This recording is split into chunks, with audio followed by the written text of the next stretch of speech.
म्हणजे पाया. जेव्हा आपण घर बांधतो ना तेव्हा आपल्या पाया भक्कम पाहिजे. जेव्हा आपण बाळ जन्माला देतो ना तेव्हा त्याचा पाया भक्कम पाहिजे. आता पाया भक्कम पाहिजे म्हणजे काय की म्हणायचे पूर्वीच्या बाळाला ठरत होतं मुलगा मुलगी किंवा काही गडबड राहिला आम्हाला आत्ताच्या आता स्पीकरवर आपण सांगते जाऊ द्या आम्हाला चान्स घ्यायचा आहे आम्हाला हे असं काही होतं का पूर्वी नव्हतं. ज्यांनी ज्यांनी ठरून चान्स घेतले त्यांचे पोरं वगैरे असे ऍक्टिव्ह नाहीये. सहज झालेले पोरं आहे आपले रडत कडत सासूचे बोलणे खाऊन नवऱ्याचे खाऊन हे पोरं भक्कम आहे. आत्ताच्या पोरांचे वय होते 30-32 मग चान्स घ्यायचा आम्हाला गर्भसंस्कारचं पुस्तक द्या. मनोरंजन संतती म्हणून आपल्याला एक पुस्तक आहे त्याच्यामध्ये वाचा 3 महिने मुला मुलींनी आधी गुरुचरित्र पारायण आपल्या मित्रांची सेवा आई वडिलांची सेवा ती केल्यानंतर वेटिंगला आहेत मुलं चांगली मुलं आहेत. तुम्हाला वाटतं का शिवाजी महाराज जन्माला येणार नाही आताही येणार आहे पण गर्भ तसे आहेत का जिजाबाईच नाही गेली तर गर्भ कुठून वेटिंगला आहेत चांगले महापुरुष की आम्हाला आमच्या गर्भात जायचंय तर त्यांना गर्भच सापडणार असे खूप आहेत बाकीचे. आपण म्हणतो बाई मुलंच होत नाही होतात ना कोण म्हणतो मुलं होत नाही. आपलं सकस आहार पाहिजे आपली वाणी चांगली पाहिजे आपलं दररोज नित्य कर्म चांगलं पाहिजे. शेजाऱ्याचं चांगलं कधी होईल हा विचार जेव्हा आपल्या मनात येईल ना त्या दिवशी आपण सर्वोत्तम सेवेकरी असतात.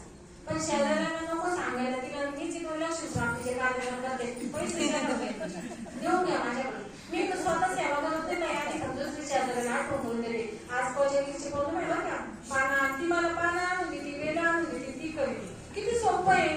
पण आपलं कसं आहे गुपचूप वाचायचं काय सांगायचं आपल्या मुलांना नोकरी लागल्यानंतर त्याला सांगा भाऊ 4 पोरांना नोकरी कशी लागेल याची काळजी घे त्याला प्रमोशन भेटेल. पण आपल्या पोराला लागली जाऊ दे मुलं काय घेणार नाही. आता एक फॅडर आहे आपल्या पोरांचे लग्न झाले की नातेवाईकांचं काही घेणं नाही जाऊ दे झाले आपले लग्न आता ही वाक्य मी सर्वच ऐकते ज्यांच्या मुलांचे लग्न झाले ते. पण सांगू तुम्हाला त्यांना परत गरज पडते नातेवाईकांची.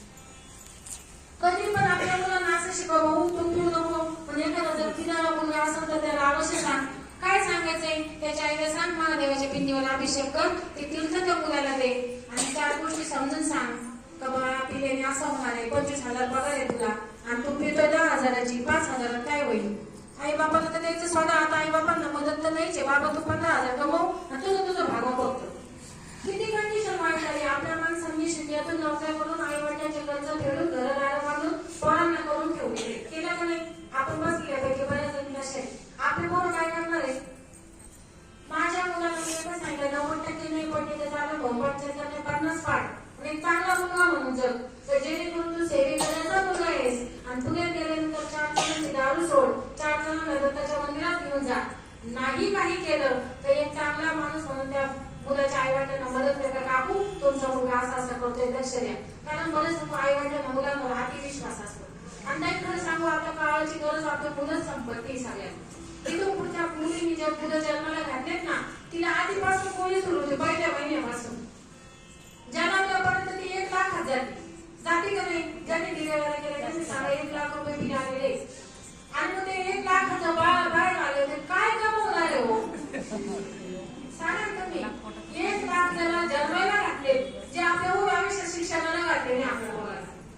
आता तुम्ही गुरुचरित्र स्वामी चरित्र दुर्वा सप्तशती हे तर करायचंच आहे पण आपल्याला बेसिक पाया पक्का करायचे आपल्या पूर्वी भक्कम करायचे. एक पोळी खाती बाई ती खातच नाही 2-3 टाइम उपाशी खावा तिला कितीच ठेवाय 3 चपात्या खायची मी कधीच बोलणार नाही. माझे पोरं इथं आले पाहिजे खरं एक दिवस माझ्या पोराला आणणार आहे मी त्याला मी कधीच म्हणले तू जेवला का भाऊ तू काय करतो सेवा केली का शनिवारी गेला का आमची बाई भाऊ खाल्लं का 1-1 किलोची लाडू करून दिली जसं खाऊन घे बोलला बुद्धीच ठेवली नाही.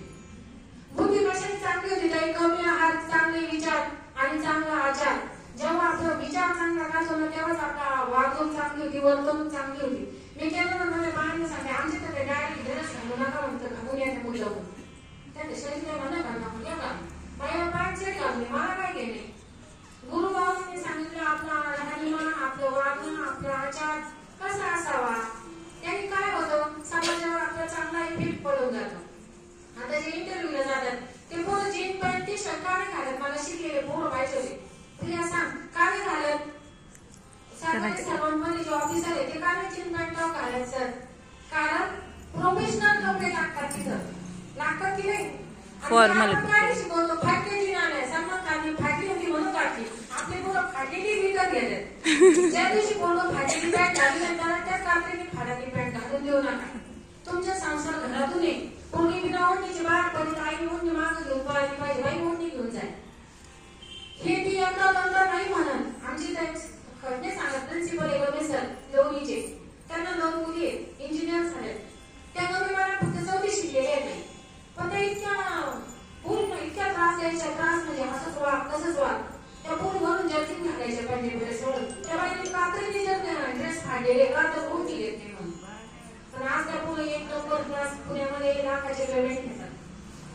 आपण जर चांगल्या पोरी घडवल्या तर चांगल्या सुना सगळ्यांना भेटणार आहे, सगळ्यांचं भवितव्य चांगलं होणार आहे. बघा बेसिक कुठे आहे, चांगल्या पोरी घडवायचे. नुसत्या जन्माला घालायच्या, डान्स क्लास लावायचे, पेपरचे क्लास लावायचे. पोरी दिवसभर बिझी, शरीराचा व्यायाम होत नाही. पोरीला काही मानसिक नुसतं शारीरिक व्यायाम नाही, काही मानसिक सुद्धा व्यायाम असतात. त्याच्यासाठी डोक्यावर रामरक्षा म्हणलं पाहिजे, प्रतिनियम स्तोत्र म्हणलं पाहिजे, शनिवारी मारुतीला कुटुंब गेलं पाहिजे, शनिवारांची सेवा केली पाहिजे, कुलधर्म कुलाच्या घरात झाल्या पाहिजे, पितरांची सेवा झाली पाहिजे. मेल्यानंतर पितृदोष तयार होण्यापेक्षा जितापणी आईवडिलांची सेवा करा. जीवनामध्ये सासरची सेवा करा, केंद्रात येऊ नका. मेल्यानंतर किती मारणागोळी करा, किती मातृगाय करा. मातृगाय किती कशासाठी माहिती करे? स्त्रियांच्या गुणातून मुक्त होण्यासाठी मातृगाय विधी. तो आपल्या गुरुचरित्रात आहे बघा. किती वाटते 37 ते 39 वाटे आहे की नाही का? कपिल ऋषींनी आंघोळ केली तिथं मातृगाय सिद्धपूर गावी. का केली? त्यांच्या डोळ्यातून एक अश्रू पडल्यानं आईला किती वेदना झाली असं म्हणजे 9 महिने माझं ओझं वागवलं. मग एका शिष्याला दगड दिलं बांधायला, बांधण्याने पोटाने सगळं काम कर दिवसभराचं. मग 3 दिवस माहिती आपल्या 4थ्या दिवशी म्हणलं कारण नका मला ती आई होणे नको, तो दगड नको. मग आपण 9 महिने ओझं बाळगतो बाळाचं. कोणत्या अपेक्षेने? का आपला मुलगा चांगला जन्माला यावा, मुलगी चांगली जन्माला यावा, 2 घराचा उद्धार मोठी करली आणि आपल्या वंशाचा उद्धार मुलगा होतो.